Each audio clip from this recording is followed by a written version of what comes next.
Myers. I am the Sexual Violence Prevention and Outreach Counselor for the Nunatsiavut government. I live in Hopedale, but I work all along the coastal Labrador, clients from Nain to Rigolet and in Goose Bay.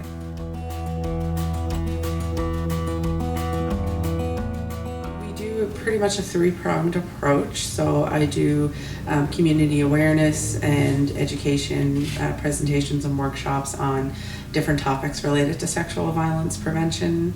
I also do training for service providers on how to respond to disclosures of sexual violence, as well as working with people who have been convicted of sexual offenses. And I do one-on-one work with people who have convictions about sexual offenses as well.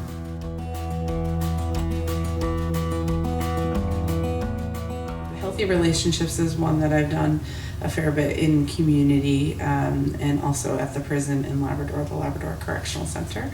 So that focuses on topics of boundaries, healthy relationships, having conflict and how to work through conflict in ways that don't involve violence, or how to kind of diffuse situations.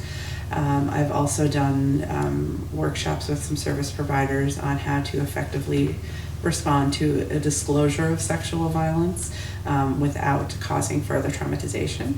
And being more comfortable with the topic. I've also got a presentation on consent, what it is, how to get it, what it's not, what's coercion, and other presentations on working directly with offenders. So some of the best practices, and not a huge amount of evidence-based practice in this area, but there are definitely some promising practices for how to work with individuals who have had convictions related to sexual violence and how to reduce their reoffending and recidivism rates.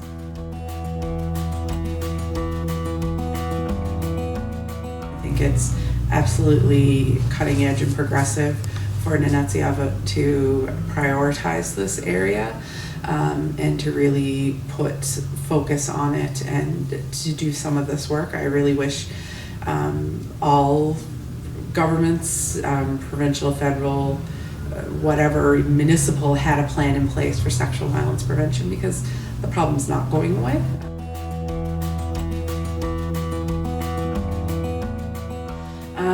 A lot of people who have experienced suicide, that is a traumatic event in and of itself. But there's often a lot of historical and intergenerational trauma that does overlap with a lot of the work I do.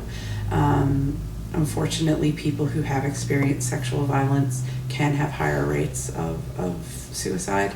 It's definitely one of the many pieces of a complex problem.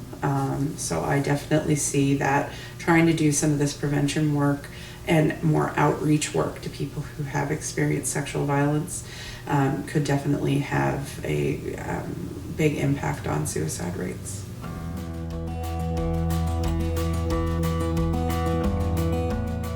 my one-on-one direct services with people who have been convicted or have a history of sexual violence,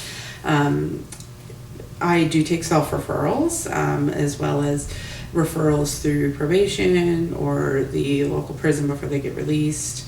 But yeah, anybody who's interested in these services can definitely self-refer or connect with any of the other service providers in Nunatsiavut, and they can do a referral that way through it. For community groups who would like me to come in and do a workshop, again, they can also just email me or call me, and we can make arrangements to get in and talk